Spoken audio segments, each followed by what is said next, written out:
भी है तुम्हारा। मेरा मुंह मत खुलवाओ अब और चुपचाप वापस अमेरिका चले जाओ। अब घर पे केविन जॉन से माफी मांगता है कि पापा मैं आपकी तकलीफ को नहीं समझ पाया और शूज के बजाय टैब लेकर आ गया। आइंदा मैं कभी ऐसा नहीं करूंगा पापा। जॉन भी कहता है कि तुमने अपनी गलती मानकर माफी मांग ली, ये कोई छोटी बात नहीं है बेटा। आगे से जो भी करो सोच समझ कर करो बस। तुम रो मत, पापा तुमसे गुस्सा नहीं है अब। वैसे शायद तुम कैंस कलेक्ट करके उन्हें बाहर बेचकर पैसे कमाने की सोच रहे हो, है ना? बहुत अच्छी कोशिश की तुमने, लेकिन इस तरह कैंस के लिए जगह जगह भटकने से अच्छा है कि तुम किसी स्टेडियम में जाओ, क्योंकि वहाँ मैच में कोई ना कोई टीम तो हारेगी। तब ऑडियंस ग्राउंड्स पर कैंस फेंकते हैं, वहाँ तुम्हें ढेर सारे कैंस एक ही जगह मिल जाएंगे। और दोस्तों फिर अगले दिन एक मैच भी होता है जिसमें एक टीम बहुत ही खराब खेलकर हार जाती है और तब ऑडियंस ढेरों कैंस, प्लास्टिक बॉटल्स, सारी चीजें प्लेयर्स पर दे मारते हैं और केविन उन सारे कैंस और बॉटल्स को कलेक्ट कर लेता है। उसकी खुशी और सफलता देखकर उसका परिवार बड़ा खुश हो रहा होता है। लेकिन ताज्जुब की बात यह है कि मैच में भी जॉन की सेटिंग है और उसने इन दोनों टीम्स को पैसे देकर ये मैच करवाया और इस तरह अपने बेटे को पैसे कमाने में मदद की। सब तो बढ़िया है दोस्तों, लेकिन सोचने वाली बात यह है कि अपने बेटे को गरीब रखने के लिए, उसे निचले स्तर की लाइफ एक्सपीरियंसेस दिलाने के लिए ये लोग मिलियंस खर्च कर रहे हैं। ध्यान देने वाली बात है, गरीबी इतनी महंगी भी नहीं होनी चाहिए, है ना? आपका क्या ख्याल है वैसे? खैर सुबह हो जाती है और एज यूजुअल केविन घर में अपना काम निपटा कर स्कूल के लिए भागता है और उसे इतना तेज भागते देखकर एक स्पोर्ट्स कोच उसके घर पर आ जाता है और जॉन से कहता है कि अगर इस उम्र से केविन को अच्छी ट्रेनिंग दी जाए तो फ्यूचर में वो एक बहुत ही सक्सेसफुल एथलीट बन जाएगा। मैं जानता हूँ कि आप एक कोच अफोर्ड नहीं कर सकते, लेकिन मैं खुद को स्पॉन्सर ढूंढ लूंगा या फिर उसे फ्री में ट्रेन करने को तैयार हूँ मैं। और केविन को भी तो एथलीट बनने में बहुत इंटरेस्ट है और वो बहुत ही खुश भी होता है, लेकिन जॉन उसे एथलीट नहीं बनाना चाहता बल्कि उसे पैसों की अहमियत समझाकर उसे अपने बिजनेस का वारिस यानी सक्सेसर बनाना चाहता है। उसी के लिए तो वो इतने पैसे खर्च कर रहा है, लेकिन अब अगर वो मना करेगा तो केविन उदास हो जाएगा, इसीलिए वो कोच के सामने तो हाँ कर देता है। लेकिन बाद में अपनी टीम के साथ बैठकर वो सोचता है कि केविन को एथलीट बनाने से कैसे रोका जाए। जब केविन सो रहा होता है तो उसके पैरों में एक तरह का जेल लगाते हैं जिससे कि सुबह उठने पर वो कुछ घंटों के लिए ठीक से चल ना पाए। सुबह होता वैसा ही है और ये लोग तो घबराने की एक्टिंग करते हैं कि बेटा क्या हो गया तुम्हें, और उसे सीधा हॉस्पिटल लेकर जाते हैं। वहाँ पे भी जब इतने अमीर हैं तो वहाँ पर भी हॉस्पिटल वालों को खरीद लिया होता है इन्होंने, वहाँ पर सब इन्हीं के लोग होते हैं। और इनके कहने के बाद डॉक्टर भी कह देता है कि हाँ आज के बाद आपके बेटे को रनिंग करना मना है, खासकर अगर वो कोई एथलीट बनना चाहता है तो उससे कहिए अपना सपना छोड़ दे, अगर ये तेज भागा तो पैरों की हड्डियां टूट सकती है। केविन को लगा कि वो ट्रेन होकर एक टॉप एथलीट बनेगा और अपने परिवार को गरीबी से ऊपर निकालेगा, उन्हें एक अच्छी लाइफ देगा, लेकिन अब उसका यह सपना एक पल में टूट कर बिखर गया। दोस्तों जॉन कहता है कि बेटा अगर तुम परिवार के लिए कुछ करना चाहते हो तो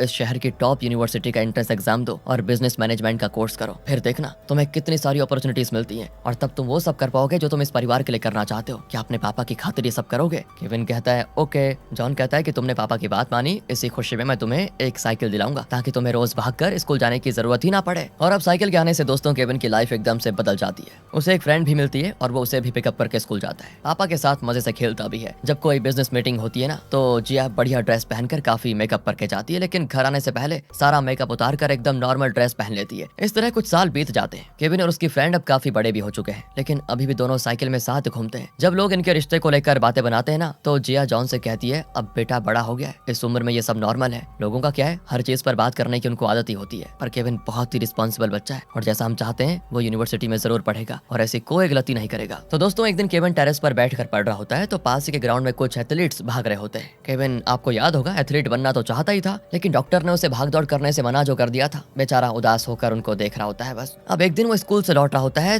तो ये देखिए ग्राउंड में नानी बास्केटबॉल खेल रही है। वो चौंक जाता है कि नानी तो व्हील चेयर पर पड़ी रहती है, उठ भी नहीं सकती, वो खेल कैसे रही है। उसे देखते हुए नानी भी देख लेती है और वहां से ऐसे भागती है कि पूछो मत दोस्तों। केविन उनका पीछा करता है लेकिन नानी उससे भी फास्ट भागती है और लॉन्ग जंप, हाई जंप सारी जंप करके घर पहुंच जाती है और हमेशा की तरह बेड पर बैठ जाती है। केविन पूछता है नानी मैंने अभी अभी आपको बास्केटबॉल खेलते हुए देखा था, एंड फिर वो जरा डगमगा जाती है जिसे केविन नोटिस कर लेता है। बेटा मैं तो चल भी नहीं सकती, बास्केटबॉल कैसे खेल सकती हूँ? पर केविन का शक दूर नहीं होता। वो अपनी माँ को ढूंढता है लेकिन जिया अपने कमरे में नहीं होती। वो पूरे घर की तलाशी ले लेता है लेकिन जिया का कहीं पता नहीं चलता। नीचे बेसमेंट में जिया ये सब देखकर डर जाती है कि केविन को पता चलने वाला है सारा खेल। वो जल्दी से उस लिफ्ट के जरिए अपने कमरे में आ जाती है। उसे फुल मेकअप में देखकर केविन पूछता है कि आपके पास मेकअप के पैसे कहाँ से आए? आप ठीक कहाँ पर? मैंने पूरे घर में आपको ढूंढा। वो कहती है मैं तो अपने कमरे में सो रही थी बेटा। अरे माँ मैंने आपके कमरे में हर जगह देखा, आप नहीं थी। और नानी बास्केटबॉल खेल रही थी, मुझे देखते भागकर यहाँ पर आ गई और बेड पर लेट गई। जिया कहती है बेटा क्या हो गया है तुम्हें?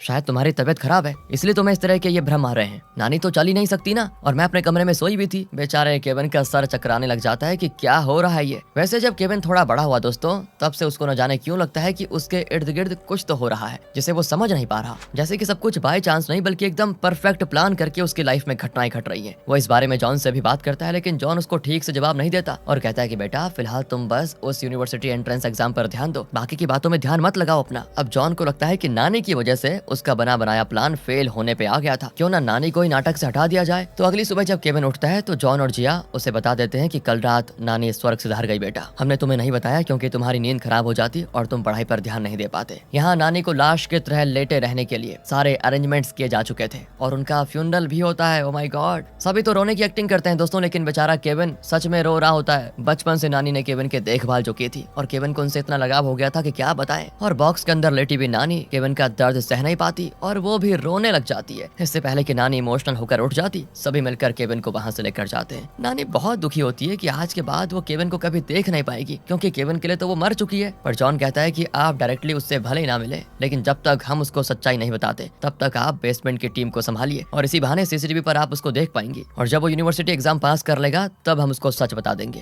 लेकिन केविन अभी भी यही सोच रहा होता है कि नानी बास्केटबॉल कैसे खेल पाए। वो अपनी गर्लफ्रेंड से कहता है कि बड़ी अजीब सी हरकतें हो रही है मेरे घर वालों के साथ। उस दिन मैंने माँ को पूरे घर में ढूंढा, वो कहीं नहीं थी, लेकिन अचानक वो अपने कमरे में आ गई और अजीब मेकअप करके रखा हुआ था। उन्होंने ज्वेलरी भी पहन के रखी हुई थी। हमारे घर की हालत ऐसी है कि उनके पास पैसे नहीं है, ऐसे में वो गहने कहाँ से आए, मेरे तो कुछ समझ नहीं आ रहा यार। अब उसकी गर्लफ्रेंड मामले को सुलझाने के बजाय उसे और कंफ्यूज कर देती है कि जरूर तुम्हारी माँ का किसी के साथ अफेयर चल रहा है, उसी ने ये सब दिया होगा खरीद कर। जब तुम कमरे में गए तो शायद वो छुप गई थी, लेकिन नानी ने उनको देख लिया होगा और इसीलिए तुम्हारी माँ ने नानी को मार डाला। अब अगले दिन केविन स्कूल में होता है तो उसकी गर्लफ्रेंड कॉल करके बताती है, मैंने तुम्हारी माँ को एक बड़े घर में जाते देखा था, उनके साथ एक बड़ा लड़का भी था। कहकर वो उसे उस घर का लोकेशन बताती है। केविन क्लास छोड़कर तुरंत उस घर की ओर जाता है पर जॉन के आदमी उसका पीछा करते हैं। असल में केविन की गर्लफ्रेंड ने जिया को दोस्तों अपने खुद के घर में जाते हुए देखा था जहाँ जॉन भी मौजूद है। असल में उस समय बैरी और जिया को साथ देखकर वो गलत समझ गई। बैरी अपने पापा जॉन से मिलने आया था कि प्लीज मुझे भी अपने बिजनेस में शामिल कर लीजिए पापा, लेकिन जॉन उसकी खामियां ही बताता रहता है और कहता है कि तुम ना ठीक से पढ़े और ना ठीक से स्कोर कर पाए, तुम मेरे बिजनेस को कैसे चला पाओगे। जिया भी जॉन को कन्विंस करने लग जाती है कि इतने साल वो आपसे दूर रहा, अब तो आप उसको साथ रख लीजिए। जॉन कहता है कि अगर तुम मेरे साथ रहना चाहते हो तो सबसे पहले तो तुम्हें जिम ज्वाइन करना होगा, फिट रहना होगा और मुफ्त की रोटी तोड़ना बंद करना पड़ेगा, मेहनत करनी पड़ेगी, तभी जाकर मैं तुम्हें अपने बिजनेस में शामिल कर पाऊंगा। इसी बीच केविन भी दोस्तों उस घर के पास पहुंच जाता है, यानी अपने ओरिजिनल घर के पास। जॉन के आदमी तुरंत जॉन को इन्फॉर्म कर देते हैं। केविन दरवाजा नॉक करता है तो जिया दरवाजे पे आती है। केविन पूछता है, आप यहाँ क्या कर रही है?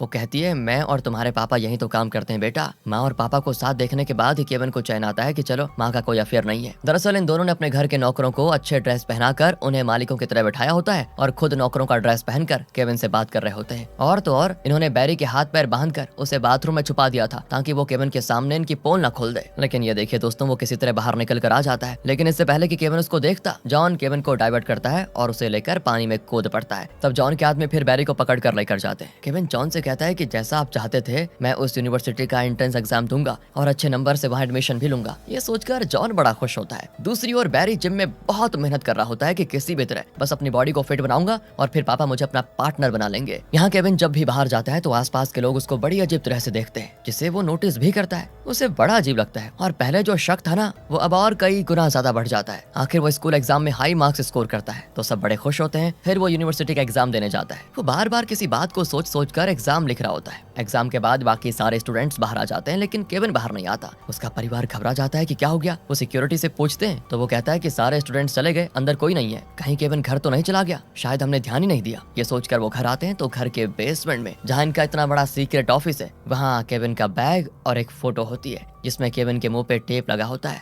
सब घबरा जाते हैं कि केविन को कौन किडनैप करके लेकर गया। हर तरफ तो कैमराज हैं और हम 24 घंटे उसे मॉनिटर कर रहे हैं, कौन लेकर गया। उस फोटो में एक लाइट हाउस दिखता है, जरूर उस लाइट हाउस के पास ही केविन को रखा होगा किडनैपर्स ने। ये सोचकर सब उस लोकेशन की ओर बढ़ते हैं। तब उनके घर का टॉप एंगल पे दिखाते हैं, छत पर खड़ा केविन उन्हें देख रहा होता है। वो बौखला जाता है।